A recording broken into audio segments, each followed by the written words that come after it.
So at least right now I want to share what we know with you. And sometimes even just being generous, just spending our free time to give you some feedback can help you. And if I can help you, I'm happy, because it's sometimes helping others is selfish. Just because of the fact that I'm helping you, I'm more happy. Again, because no one did it with us. So probably our last topic is the most important, just because we are literally going with the mindset to attack the market, attack the job market, and getting the first job or another job. So what happens is that you have to face the reality.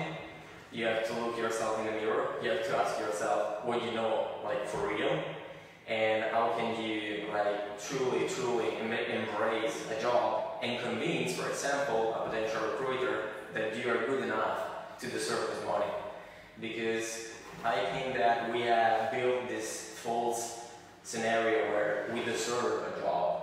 So if I'm applying to a job, it means that I deserve it. Well, probably not, because there's something called competition that puts you in a place where there are a lot of people thinking like you, and there's only one job offer, only one place, and no one has to deserve anything, because it's a job, you're receiving money, and in the future you will literally live by yourself, paying the rent, one day paying the family, and no one deserves this. You have to fight for having it. So right now I will just show you three things basically. I will understand the job market by using LinkedIn, like the LinkedIn search, to get real data from the job market in your city or in your country, to figure out, for example, which career could be the best one for you based on the skill you have, and how many job applications there are regarding that specific job application in Milan, in Rome, or in the whole country.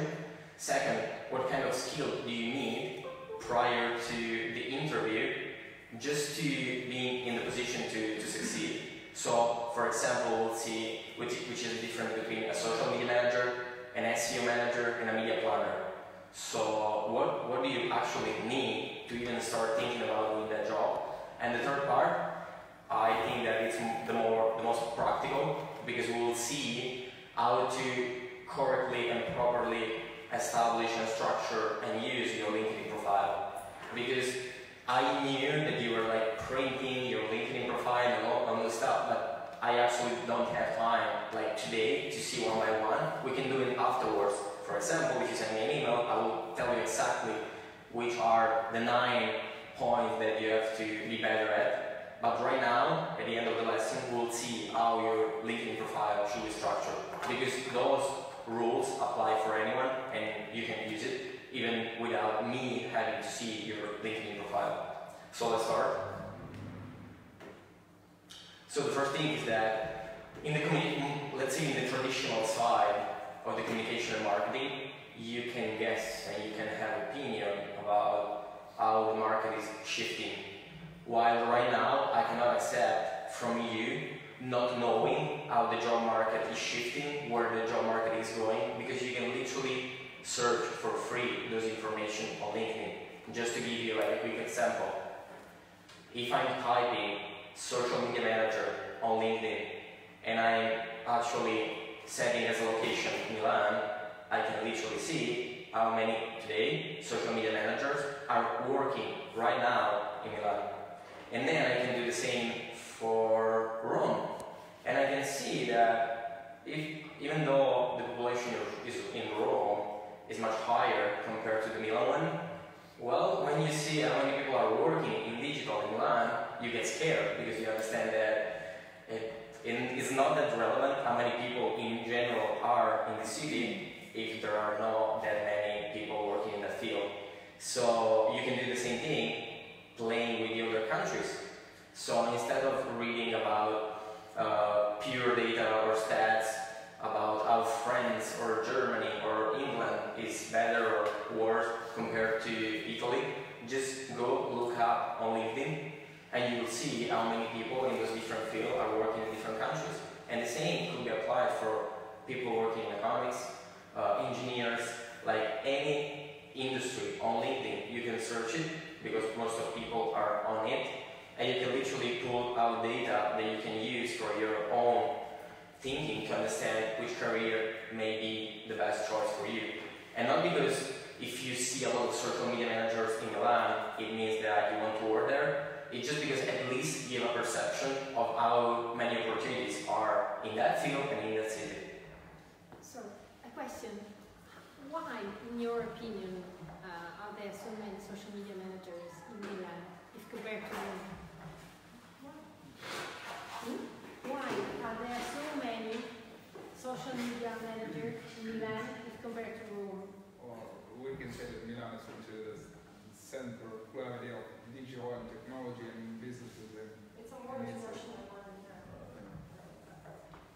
There are more businesses because Milan offered options for at the headquarters there and less payments and taxes.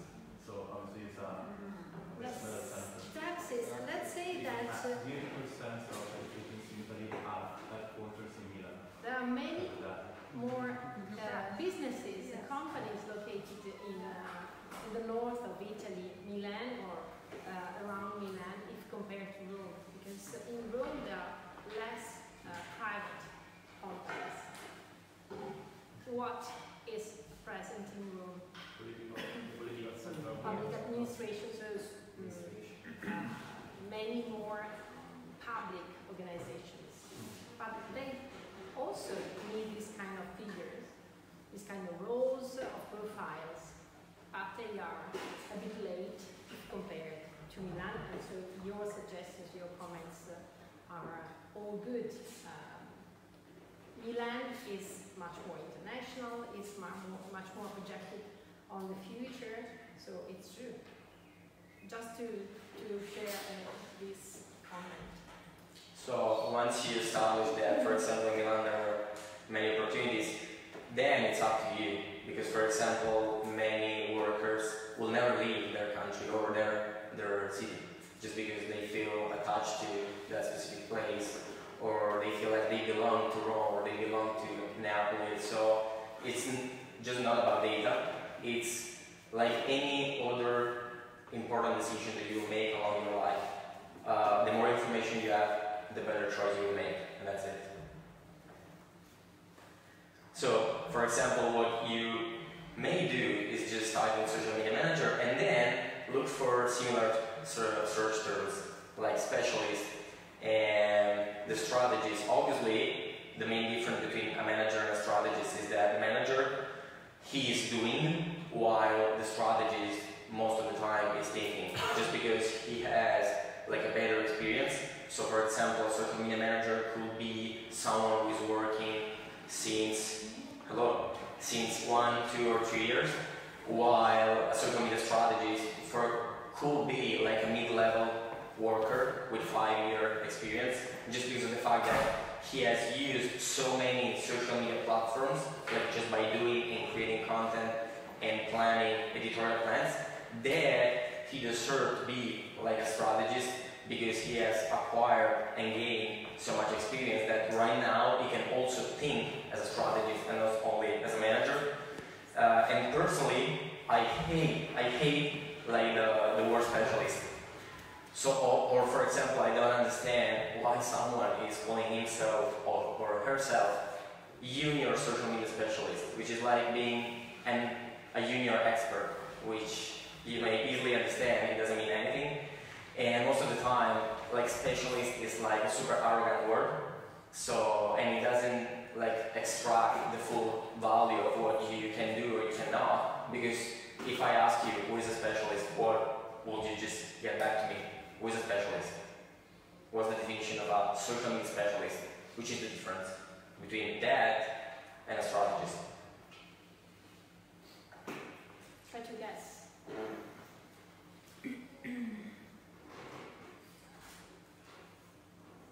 And if someone here is calling himself a specialist, sorry, I didn't know that. There is no difference.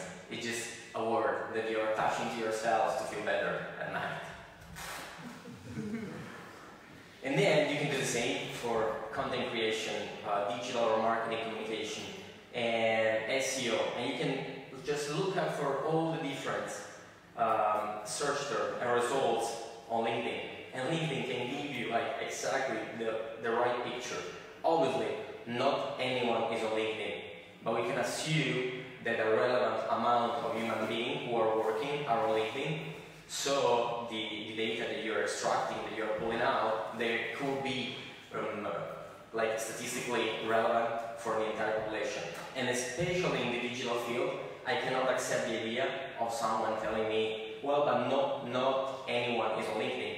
Yep, but if you're working in digital and you're not on LinkedIn, probably first you didn't get the job, you didn't understand like the overall scenario where you're trying to develop a career. And if you're not there, probably you're not exactly the same person that I want to try to be similar to. So all the human beings you will find and you will organize in your Excel sheet over LinkedIn and digital, let's say, careers, well, you can find relevant information. Just to have the first information. How many people in that city and in that field with that job title are actually living in this country, which is relevant to know. For example, if social media could be a better choice than SEO. Because if, for example, you have writing skills, and those skills could be applied to a social media career, but also to an SEO career, well, because of the fact that you're at university, so you have a lot of time to structure your competence and your path, you are in charge to understand, okay, if I go to the SEO like path, is it easier or harder? And then once you have like the feedback from LinkedIn, you can decide. Because you have to accept the idea, for example, that SEO will be harder to apply for, especially as a junior figure, which is crazy because if you see the data, you see that there are more SEO specialists than SEO manager. Because what happens is in real life is that almost no one wants like a junior SEO. Because if you're a junior SEO, you actually don't know anything about SEO, you don't know anything about the coding, you don't have coding skill, you don't understand anything about algorithm. While if you're working in social media, just because of the fact that at least you have a mobile phone with 7 or 8 applications and you're using those platforms for your day-by-day social media activities, at least some knowledge, some like basic knowledge, some basic understanding of the platform, you will have it. While on the SEO, most of the time, I'm just starting from zero with you. So from my personal point of view, as a company or as a recruiter, I will have to invest a lot of time with you. So it's harder to become a specialist because it's harder to even get the first step in the field, okay? And it's just not about opinions, it's just about the fact that on LinkedIn you can literally and easily understand these dynamics. Because usually there are more junior people than specialists, which is normal. It's like in the real life, you have one president and a lot of politicians. You cannot have 10 presidents and 3 politicians, it will be crazy. While in the SEO field, you have more specialists than manager. So it means that it's truly, truly hard to get on the top, and you have to be aware of it. So for example, I did it even with other different careers, and I would suggest you to do something like that, or I can just share this doc with you, which is easier. But that's the mentality that you should have. Instead of guessing and thinking and hoping that the thing that the guy close to you told you yesterday, well, drinking beer, it's true. Well, just you can compare your opinions with the job market. And what happens in the university is that there are a lot of myths, a lot of legends, a lot of people saying how the job market works, even though they didn't work like a single day in their life. And the problem is that I remember it, and you feed off those opinions, and anyone is giving you something like that, so you're literally falsifying the perception or reality based on people who don't know what they're talking about. And there are a lot of legends in the university. What, for example, is one of the legends that you have heard about the job market? Like anything, something that a friend of yours told you, like thinking that he was the smartest person in the world, and you just literally understand that it was based on nothing. Physician doesn't have a job. Physicians don't have a job, okay. And it was based on what?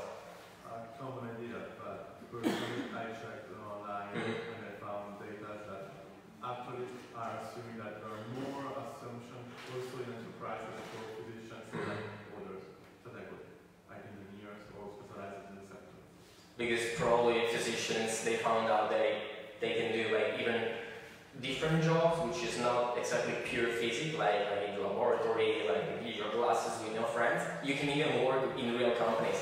So that's a good legend. Something else? Working in the music industry is not working.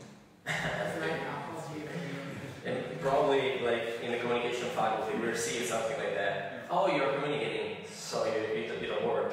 Or what? Okay, so you're communicating, but what's the real job? Okay. And that's really important. Just because I'm giving you, for example, like a method where you know how to look for information, it doesn't mean that once you get those data, it will be easy. Because, for example, the easy way, like in life, is never the best way to get to something which is cool. Like all the good things in life are hard, which makes them even better because you have to fight to get there. While, for example, if you are, it's like having a car. If you were born rich, and your father just gave it to you like a BMW, it's in your mind, it's completely different than working for 10 years and saving money and one day just using for the very first time your BMW because it's yours and you have fought for them. And then you can establish different goals. So the same exact object, the same tool, the same car can be perceived completely different if you fight for something or you get it for free from your father.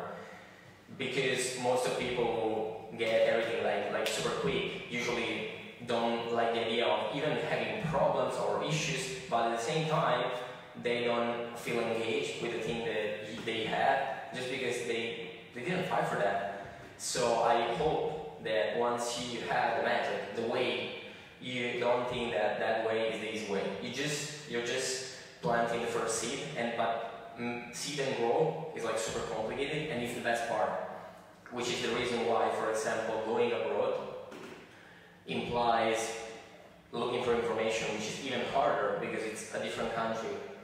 And the day that you get in London or in New York or in Berlin and you're, for example, studying or working, you did it by yourself, and it's completely different than your mother giving you 5K to go for 3 months, spend those money, learn English language, and get back to Italy. You, in that specific period of time, if you have paid for that experience, every single day will be a battle because you have to extract as much value as you have to because you want to go back to your country with something more, and you're afraid that probably you will not have money to do it again, like in a 2-year window. So every day you will go there, you will speak with people, you will not be shy, you will not speak only with people in your native language, you will just meet different people because you're there with your own money. So the same thing is for the job. Like we have the right to work, but it doesn't mean that just because in your mind you deserve to work for the marketing team in Coca-Cola, that you actually deserve to do it. So it's not easy, never. But if you get, for example, your first job and you think that you deserve like a 2,000 euros per month, well, that's a problem because you have to understand that there is a practical way to get to the top. No one was hired his first time usually with a super good pay because you don't know how to do anything. For example, you can respect the 10% of the thing that I want you to do in the company, and all the other 90% I have to teach it to you. So I will invest time and money because I'm just guessing that you're good, and like that I'm in this 6-month period of time that I'm trying to see how good you are, you will deliver and I will keep you within the company, but it's not sure. So I'm just hoping and guessing, and I will need to invest time in you. And so anytime that, for example, you even lose a job, just keep in mind that just because you lost a job is not the worst thing in the world. It's just that, for example, for that company, you are not the best one. But it doesn't mean that you're not the best one in another company. It's just that with that girl or with that company, it wasn't a good fit. But you're still a good human being. You're still a good worker. You just need to look for something different. So even failing along this career, it's part of the process. And for example, Steve Jobs, he was fired by Apple at the beginning. Elon Musk, when he sent like his third rocket launch to Mars, he said that if he would have failed, he wouldn't have the money to do it like 4 times. So it was like the last time, and he did it. But he failed 3 times to go there. So like failing is part of the process. The main problem is that in Italy, I think that we have a different perception of failing. Because in the United States, you fail. Like you were a lawyer, you lost everything, you're on the street, and you start again, and you do something relevant, you're a fucking hero. Sorry. You're a hero. But in Italy, if you fail, it's like a scarlet letter attached to you. Oh, he didn't make it.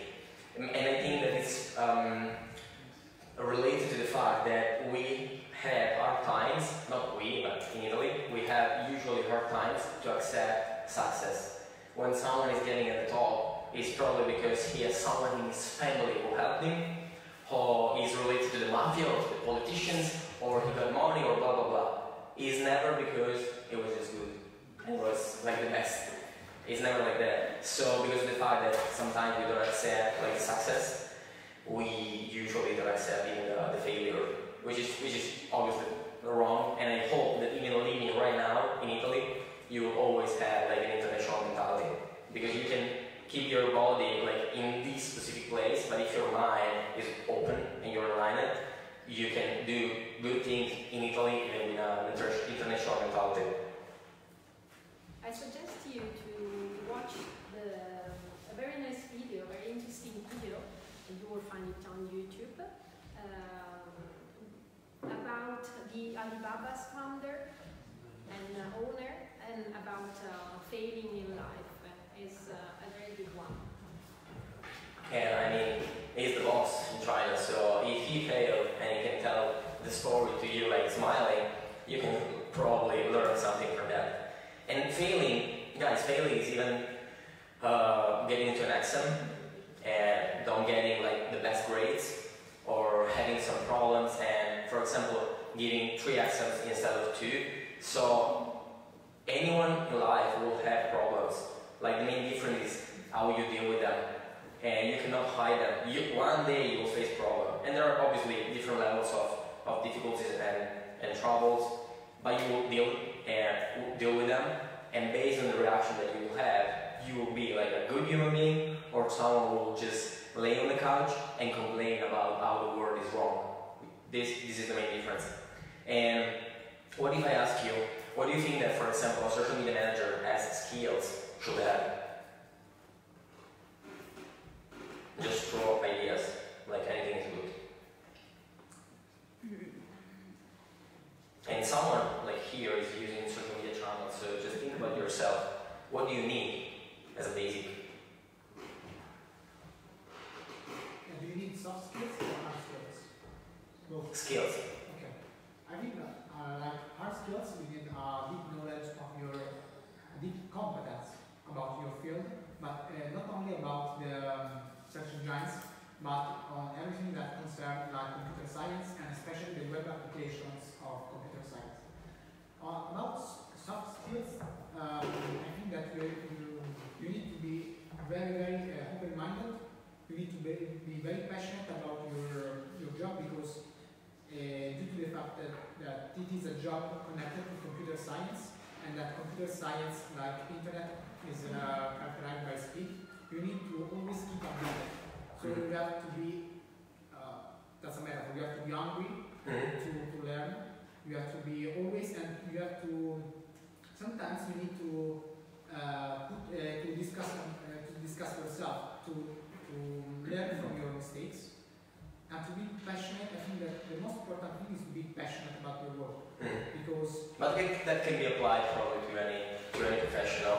It's like being working in a bar. If every single morning I see you like depressed and you're just giving me this coffee and you hate your life, probably I will not be that impressed by your passion, and I will not go to the bar. So the passion probably is across all the industries. Yeah, I think there are jobs where you need to be very curious, more passionate. That in every job you need to be passionate about what you do.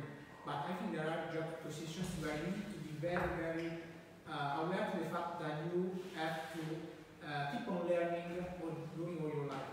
Because like in field of search engines, web applications, websites, etc. You need always to keep updated to a fast-changing world, which is more faster than many other professional worlds that, for example, you can try to experience. Thank you. Sorry. Definitely, for that kind of job, you need to have writing skills. Writing, okay. Definitely, if you are a good copywriter, you're probably ideal for that kind of job. Of course, it's even better if you know stuff about SEO, about SEO and stuff like that.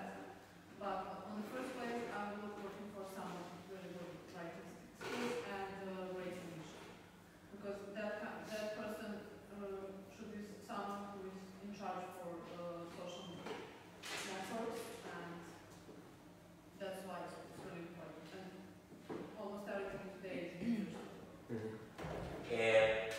Well, that is that you should be really good at like catching like current trends. I'm thinking about like the Cheris or Ceres social media managers. Something happens in the real world and the online world, and they get like in 30 minutes create content about that, making the beer like the most relevant thing all around that they have, the person or something that happened. That's like real-time marketing. Something happens, I can create content on that. That's big, quick, super fast. That would be like viral. Let's create something on that. Yeah, like their model works because it's called real-time marketing. It's when you're able to like combine creativity and like speed, as you said. And like any company will tell you that they want to like have a real-time marketing strategy, but in reality they all fail because let's say that the creative start working at 9 a.m. He's reading TechCrunch, Mashable, The Next Web, and he sees something interesting, or he is just reading the Italian newspaper. You see like a political fact. Then you start the process to approving that creativity, which is like even just an image, a picture. But just because you're going fast, it doesn't mean that you're going good, so you need some approval. And then you're wasting hours and hours and hours, and the person who has to give you the final check, the final feedback, is not going to give it to you like by the end of lunchtime. So what happens is that you do it like once, twice, and then the third time you don't even try to do it because you have seen that your company is too slow to do it. But Cheris, that model is working because they are fast and they're good. So good example. Something else? Technology and network. Technology about kind of like my colleague said, about the tech and how it developed. Network because if you are a social media manager, you can be a kind of specialist in a sector.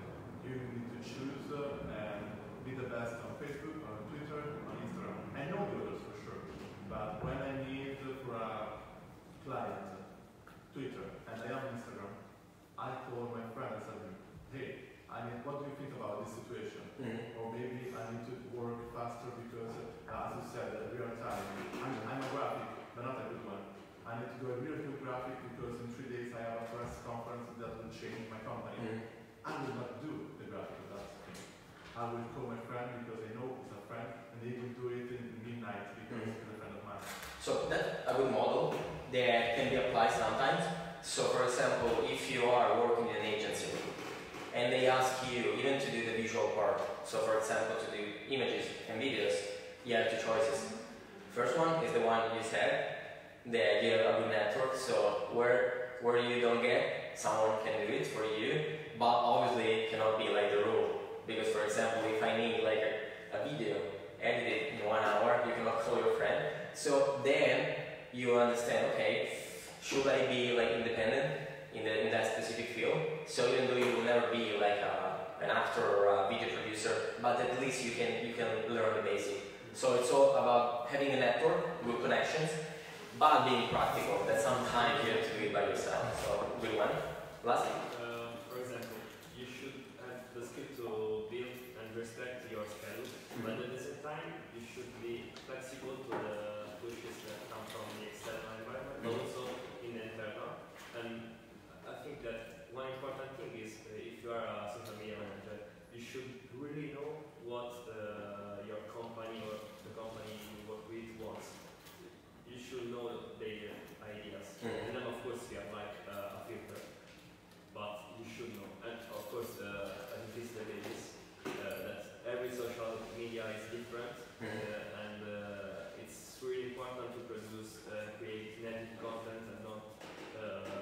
same thing for HR.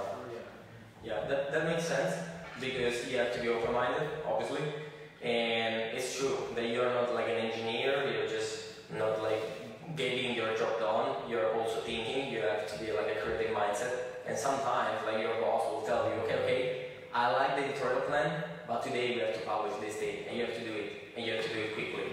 So, good thing.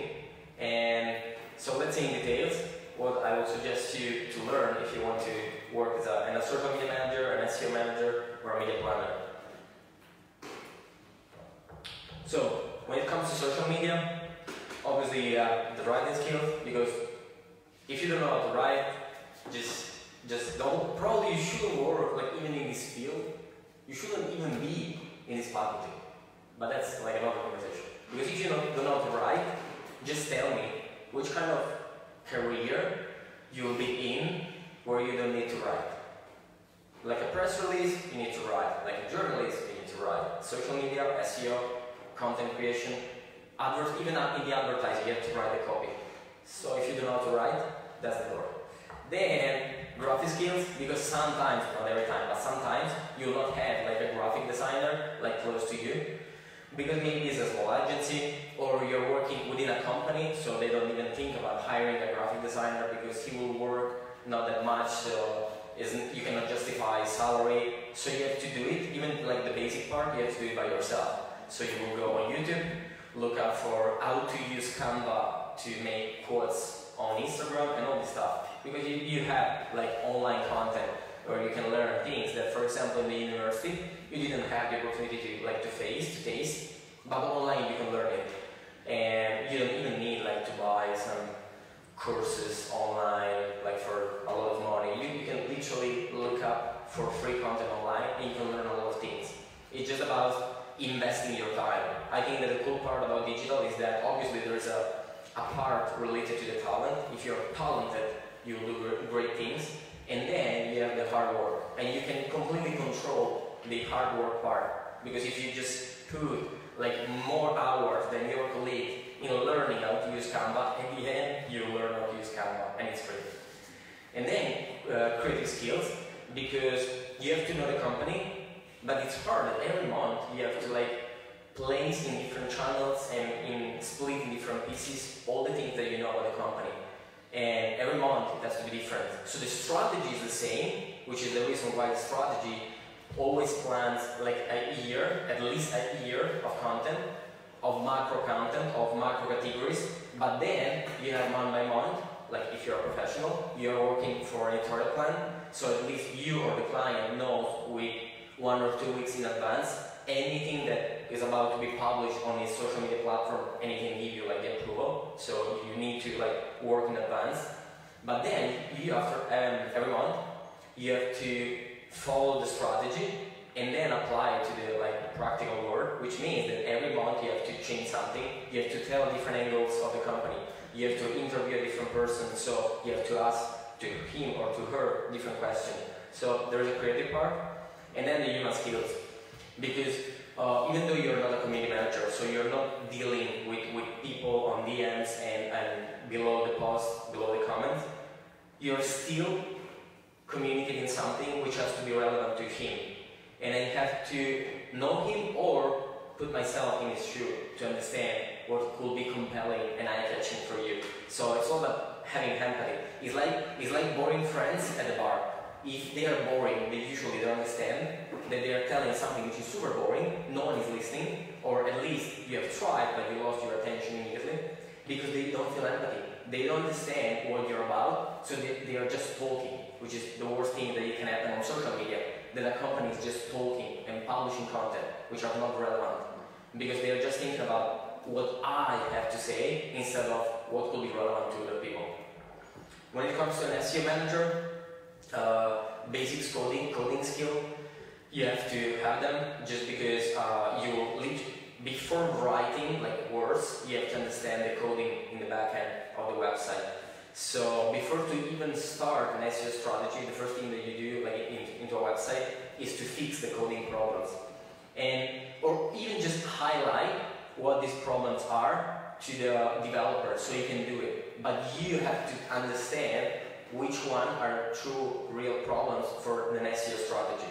It's like literally like fixing like the basic problem, and it's all about coding. Then once you fix them, you start writing, which is the reason why you start writing. But you're not only writing for people, you're also writing for algorithm. So you have to have a semantic approach, because you have to understand that it's not like 10 years ago where you were just writing things, so the algorithm was just pulling out single words and you were positioning your content. Right now it's all about the context. So for example, if in the past you were writing an article about fashion, and this article was placed in the BMW website, it was not a problem, because you were still able to position that content regarding the context. Right now, because of the fact that Google is getting smarter, obviously, which is the reason why he won the search engine battle with Bing and Yahoo, he's smart enough to understand that a single word has to be put like in a specific context. So for example, that paragraph has to have like similar keywords or giving context to the human being and the algorithm. And the same thing can be applied to the content, which has to be placed in a specific website, which has to be relevant. So it's all about understanding how the human brain works. You're just not listening to words, you're listening to context. Because if I'm telling you that I'm sad just because my soccer team lost, you're just putting that sentence in a context, which is okay, the soccer team lost, it's not that relevant. But if I'm telling you that we got broke in family, we lost our house, we don't have anything, and I'm sad, that context is different. And the same thing can be applied for algorithm online.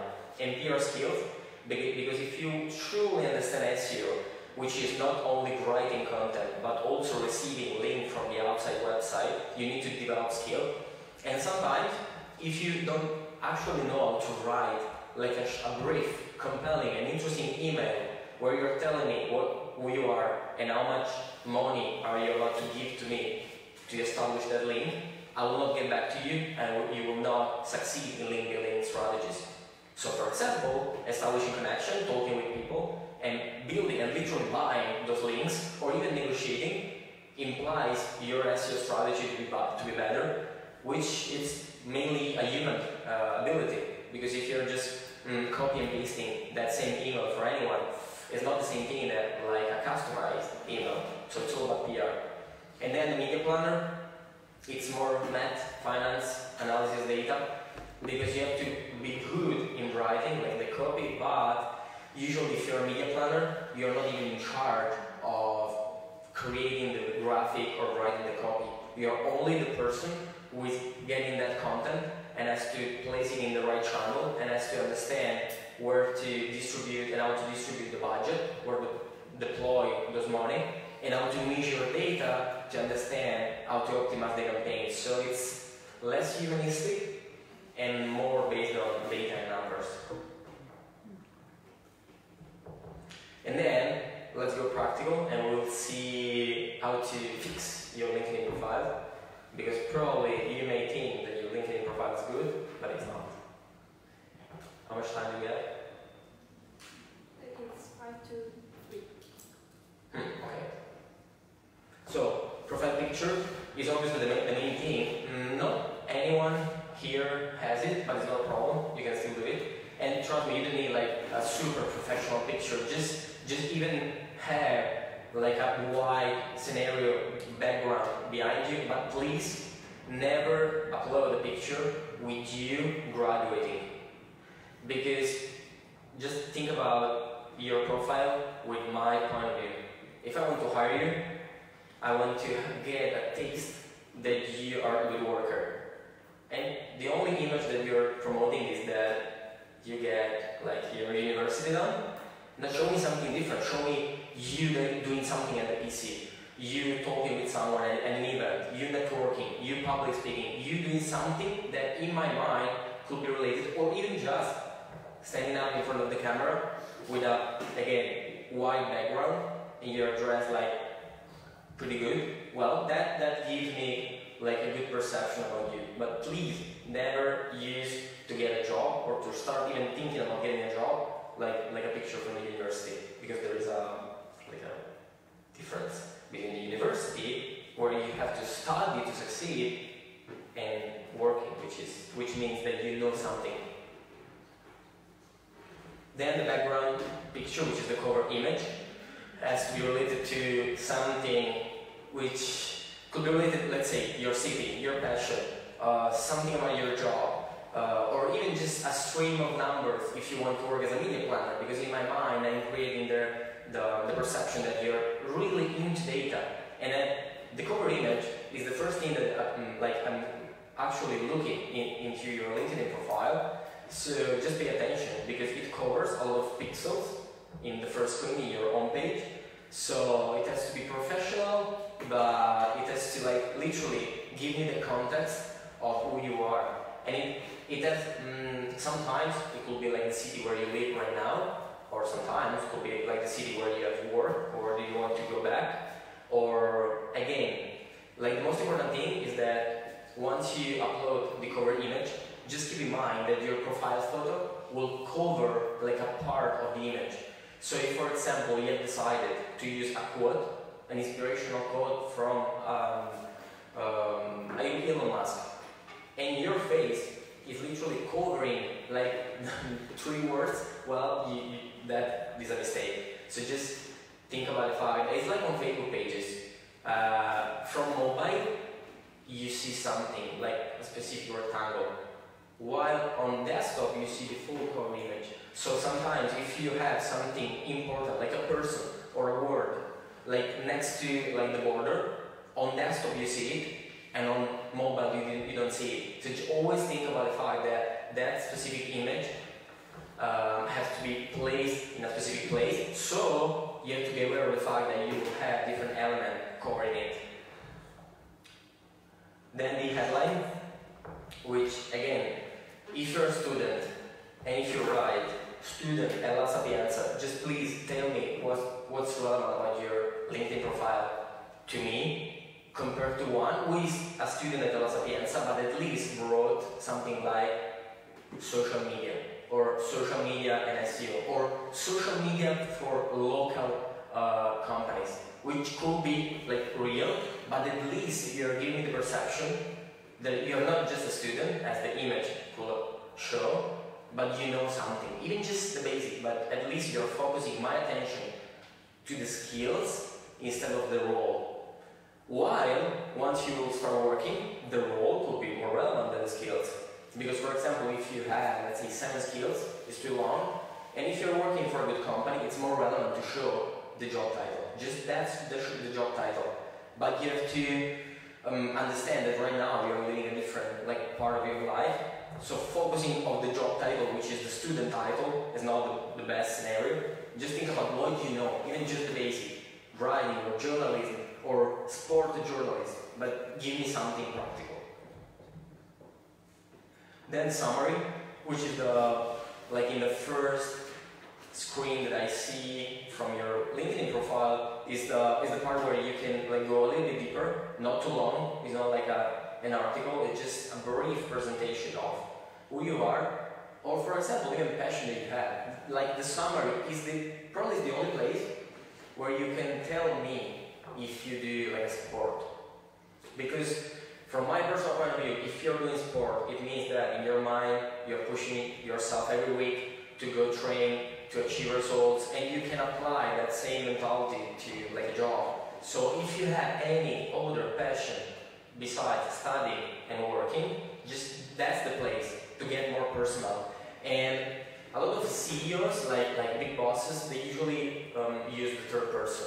So Federico Bandi is a teacher. For me, it's super bad because you're establishing a distance between you and the reader. So I would suggest, at least for you in this particular moment of life, to use the first person.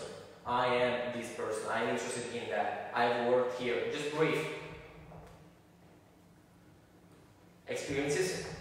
Well, you may say, I don't have experiences, which is probably almost impossible.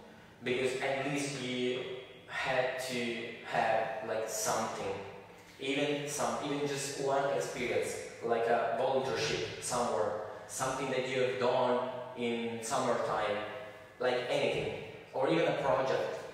Just tell me something more practical beside the university. Because if you're trying like 2 words somewhere, you have to give me like at least like the feeling that you have done something practical. And if you don't have it, well, I hope that if I'm telling you right now this thing and you don't have any experience, well, that's the time to start thinking how to get to the first experience. And when I start having these thoughts back then, I just wrote to some teachers and I told them, please, I want to do something more than just study, give me an opportunity. So like I got like a free small project regarding television. And I wasn't getting paid and it was about television. So it was not relevant, but at least just going there, speaking with the professor and meeting other students. Then I found out that 3 students, they were super good and I never met them like in my course. So we built our first project and I started using social media and SEO and writing content. And then the project became like a newspaper. And thanks to that newspaper, I got my blog to Il Fatto Quotidiano, which is one of the main newspapers in Italy. And then, because I was writing something, when I got my first interview with a small local agency in Rome, I was able to show them like all my articles on Il Fatto Quotidiano and the fact that I was managing already 2 or 3 social media pages. At least I had something. At least I had something. And then once I stepped into the job market, it started to be easier because at least you can show something practical. So, but if you have experiences, please just do not show to people job title, company and city. Just give me more details. Just tell me what you have done, like in that specific experience.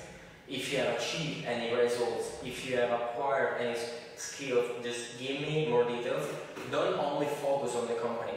Because if you're working for like a super small company and it's not Coca-Cola, you don't get any benefit from telling me that you work with a pizzeria. Just tell me what you have done. And I would like even to read, I got 100 euros in advertising and I brought 25 people to the restaurant and they bought the dinner and the restaurant made 200 or 2,000 euros just by eating in that pizzeria, because at least I see a process. The fact that you have managed like directly some advertising spend, that you have achieved some results. Just give me something practical. But it has not to be like that much long, so 2 or 3 lines is enough. And then, if for example, this is new, like for example 2 years ago LinkedIn didn't give you this opportunity. So if you have covered and hold different position in the same company, you can just show it once and then show me like difference between the career steps. And I want to see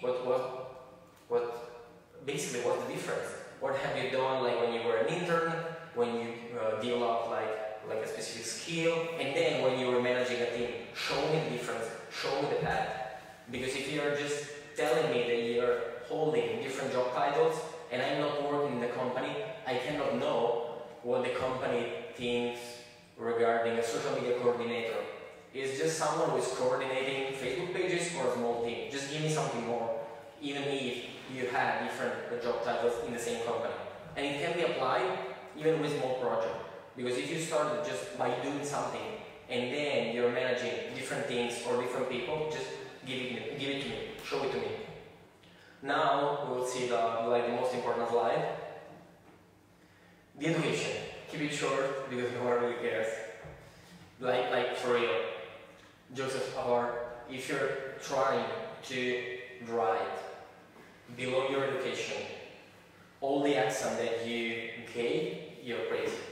If you're just literally telling me that you have had like, I don't know, any exam here and that in your mind that show me that you know something, that's complete madness. Because just tell me like briefly what you've done.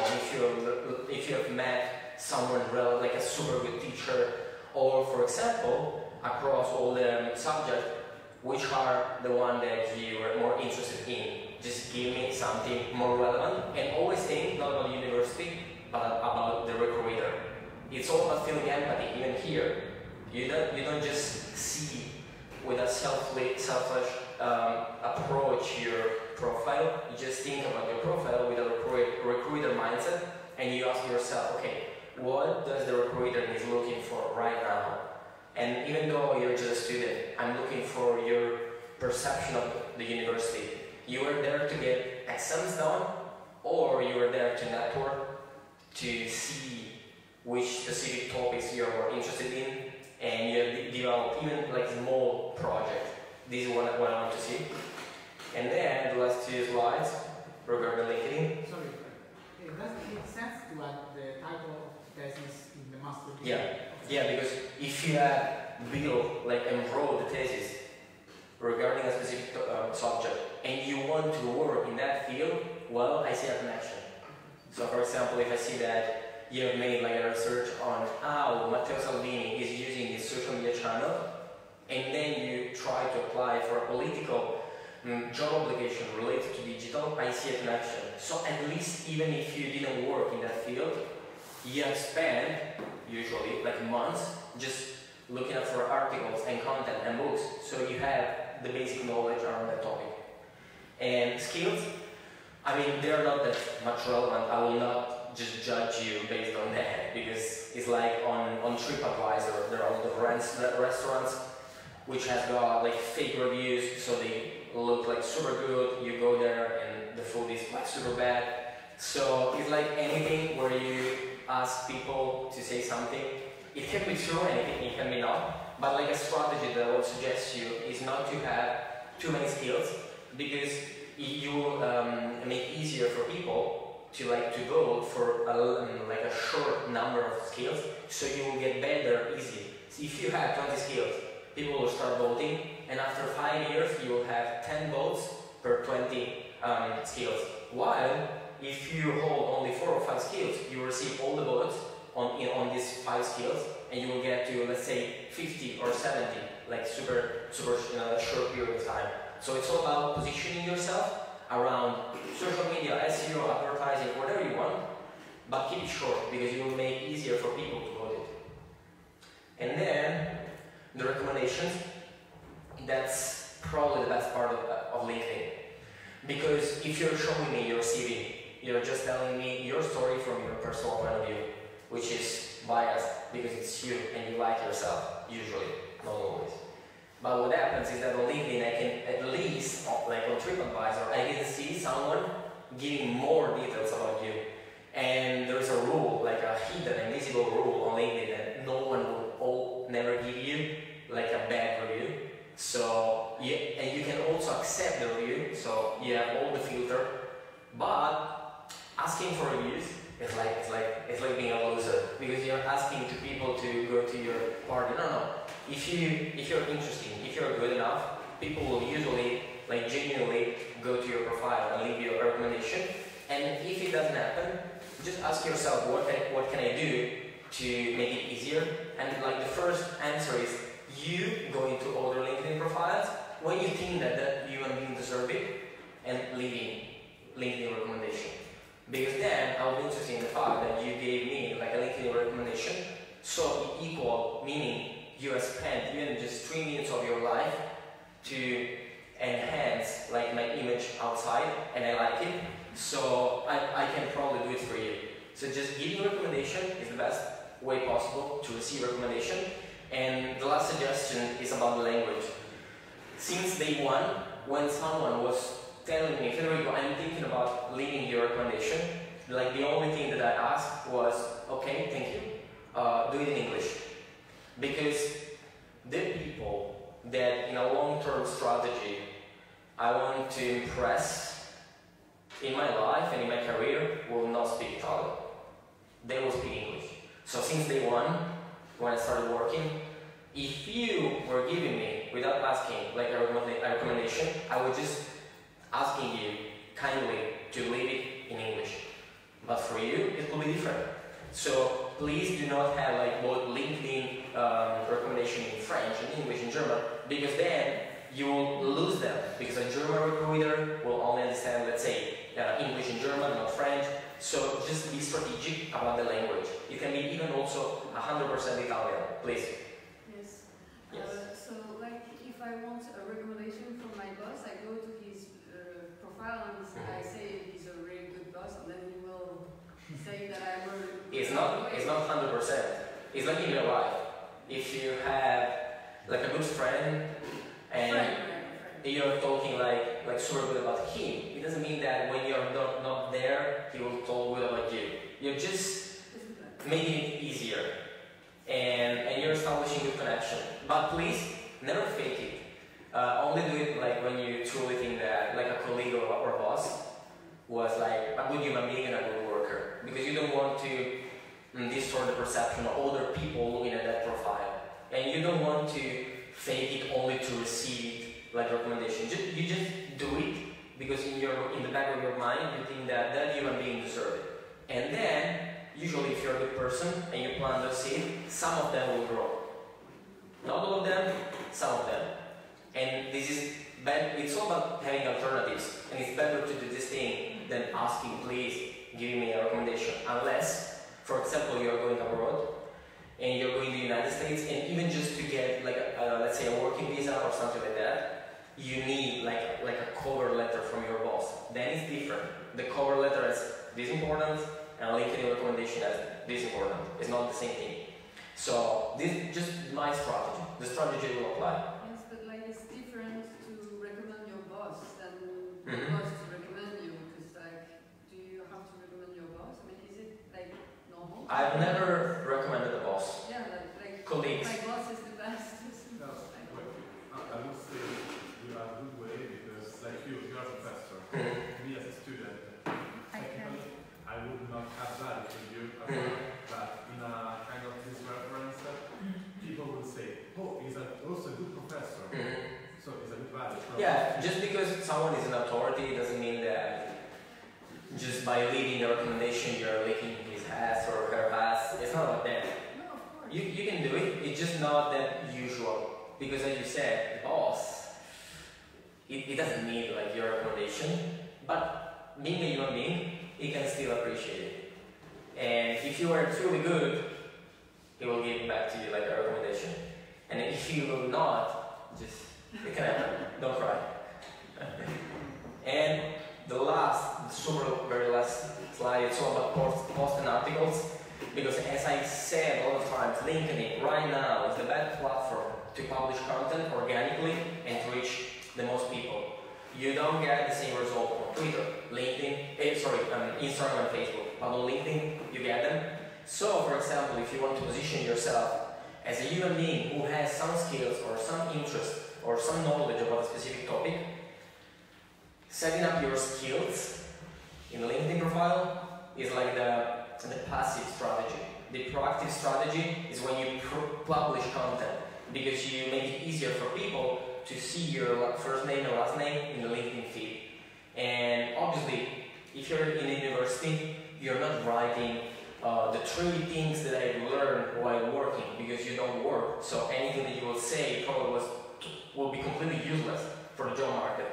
But at least resharing news about a specific topic, social media marketing for local food enterprises. That could be relevant, because at least I know just by scrolling to your LinkedIn feed that you're into that field, that you're gaining knowledge, that you're interested in the food industry.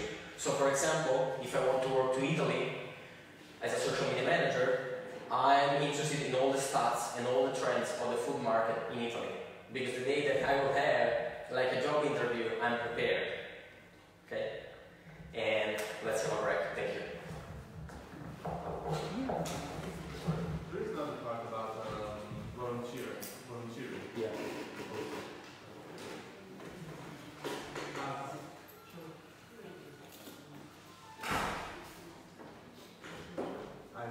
Yeah, it has to be short, like any other experience. Just show me that you're a good human being,